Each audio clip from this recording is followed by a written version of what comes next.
Welcome to the Deep Dive, learner. So, if you've ever been, just scrolling through social media and you've seen one of those botched lip fillers. Oh, yeah, the puffy, stiff duck lip look. Exactly. The one that just sort of spills awkwardly over the mouth. Well, you aren't just looking at a bad aesthetic eye. You are actually looking at a fundamental failure of structural engineering and fluid dynamics. Which is such a wild way to think about it, right? It really is.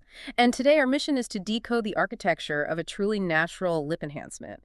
We've pulled a massive stack of clinical manuals, aesthetic training guides, and a few medical journals to really get into Yeah, this. we're looking at how expert injectors use advanced mechanical geometry to prevent all that migration.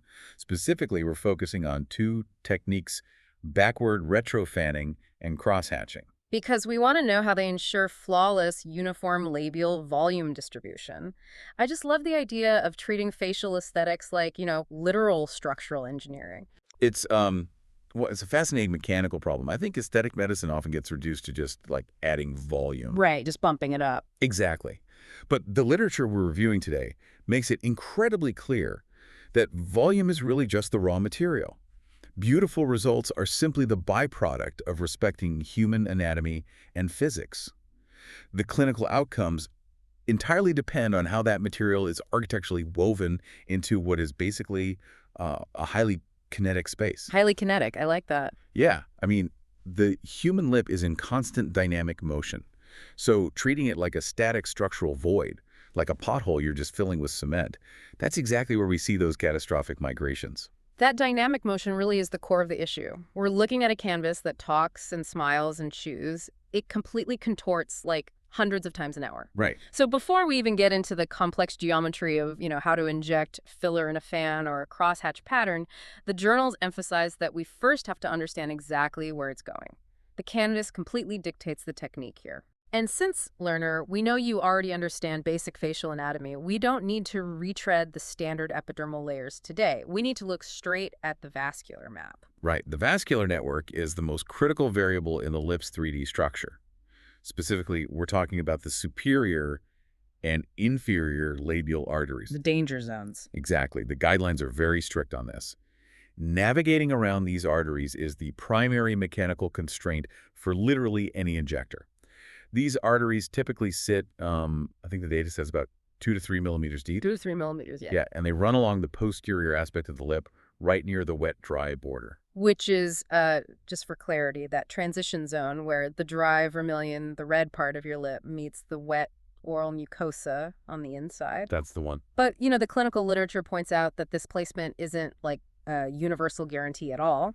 High-frequency ultrasound mapping actually shows a ton of anatomical variance from person to person. Oh, definitely. Like, sometimes those arteries are directly behind the orbicularis oris muscle, and sometimes they run right through the muscle belly itself, which is terrifying. It is, because if a practitioner introduces a highly cohesive hyaluronic acid gel into that specific depth, or honestly even adjacent to it with just a bit too much pressure, the mechanical compression can literally stop blood flow. And that's vascular occlusion. Right. You get a vascular occlusion and the tissue actually begins to necrose or die.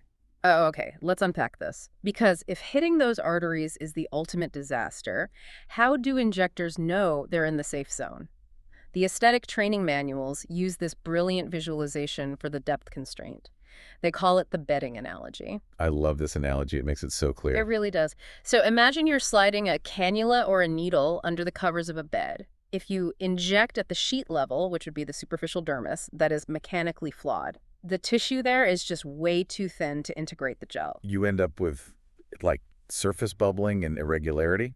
Yeah, and often that Tyndall effect, where the filler physically shows through the skin as this weird bluish tint, so the sheet is too shallow.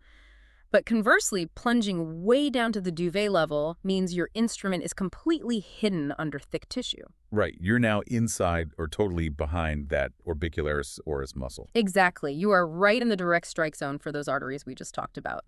And mechanically speaking, putting a static gel inside an actively contracting muscle belly just totally disrupts the natural movement of the mouth. So the target is the blanket layer. The blanket layer, the immediate subdermal plane. The manual gives perfect visual feedback for this. It says you should be able to see the gentle physical contour of the needle sort of tenting the skin upward. But you shouldn't actually see the silver color of the metal. Right, no silver, just the shape. This raises an important question, though. Finding that safe blanket layer is just the prerequisite. If that plane is our safe zone, how do practitioners physically deposit the fluid dynamics of the gel so it doesn't just sit in a big, unnatural lump? Oh, that transitions us perfectly into the core mechanics, because you can't just push a button and dump product. Definitely not. If a practitioner just depresses the plunger and dumps a big bolus like a single droplet of filler into that blanket layer, the fluid dynamics completely fail. The tissue just can't integrate a sudden, massive influx of highly cohesive gel all at once. It just encapsulates it, right? Yeah, it creates a lump. To achieve uniform volume, the foundational movement across basically all these clinical sources is the linear retrograde thread. Also called retrotracing or tunneling in some of the manuals. Exactly. And the physics of this technique are highly, highly specific. The practitioner fully inserts the needle or the blunt cannula into the target path within that safe subdermal plane. But the absolute critical mechanical rule here is zero positive pressure on the way in. Zero pressure, meaning they aren't injecting anything while pushing the needle forward. Right. They slide the completely empty instrument all the way forward first. This actually creates a physical tunnel in the tissue matrix. The injection of the hyaluronic acid only occurs as the needle is being continuously withdrawn backward. It operates a lot like a piping bag for icing on a cake. Oh, that's a great way to picture it. Yeah, because if you're holding a piping bag in a static position and you just squeeze, you get a chaotic, messy dollop of icing. But if you apply steady pressure to the bag while dragging your hand backward at like a matched velocity, you leave this perfectly smooth, continuous trail. Exactly. And in aesthetic medicine, the rheology of the filler makes the speed of that retrograde movement absolutely critical. Rheology being the physical flow properties of the gel, right? Yeah, we're dealing with G prime, which is the firmness or elastic modulus of the gel, Mm-hmm. and cohesivity, which is basically how well it sticks to itself. So if the practitioner withdraws the needle too quickly relative to how hard they're pushing the plunger, The tissue tunnel collapses between the deposits. right, you get these patchy, uneven gaps. But if they withdraw too slowly while keeping the pressure high, the fluid dynamics force the gel to pool up. Ah, so you end up with a whole series of microscopic boluses. Yeah, which the patient is definitely going to feel as a bumpy, uneven texture once all the initial swelling goes down. Manual dexterity is quite literally everything here. The pulling hand and the pushing thumb have to operate in absolute synchronous velocity. Wow. It requires a highly calibrated sense of fluid resistance, doesn't it? It really does. But a properly executed retrograde thread distributes the material so seamlessly that it physically lies flat. That allows for optimal cellular integration without triggering, a severe localized inflammatory response. But a single thread of icing is still just a single line. It only gives you localized projection. The overarching challenge the sources address is how to scale that single thread into uniform labial volume distribution across the entire body of the lip. Because you obviously can't achieve broad volumetric enhancement with just one line. Exactly. And this requires geometric scaling, specifically the retrofanning and cross-hatching techniques. This is the main focus of our deep dive today. Let's look at the mechanics of retrofanning first. So radial fanning is designed to maximize spatial coverage while minimizing entry trauma. The mechanics actually start out identically to the linear thread. The needle is inserted and the first retrograde trace is laid down. But the key pivot, and I mean that literally happens before the instrument ever leaves the tissue. According to the clinical manuals, the practitioner actually halts the withdrawal just millimeters before the tip exits the skin. Right. So while they're maintaining that single puncture site, they angle the back of the syringe, pivoting the needle about 10 to 15 degrees laterally under the skin. Then they drive the instrument forward again, dissecting a totally new tunnel right next to the first one, and they lay down a second retrograde thread. By repeating this vector change, 3 or 4 times, they construct a fan shape that radiates outward from just a single apex. Mechanically, that is incredibly efficient. It is. You're distributing this wide wedge of volume across the lip body without having to repeatedly pierce the epidermis and dermis, because every single new puncture site compounds the trauma. Yeah, it introduces more shear stress to the capillaries, which triggers a heavier histamine response. And that inevitably distorts the tissue during the actual procedure. Exactly. Edema, or swelling, is the absolute enemy of precision in aesthetics. If the canvas swells up unpredictably while you're working, the injector basically loses their accurate baseline. So fanning controls the volume distribution while actively suppressing that inflammatory cascade. Okay, here's where it gets really interesting, because then we have crosshatching. And the journals frame crosshatching as a much more aggressive structural intervention. It definitely is. Rather than radiating from a single point like the fan, cross-hatching builds a true geometric grid.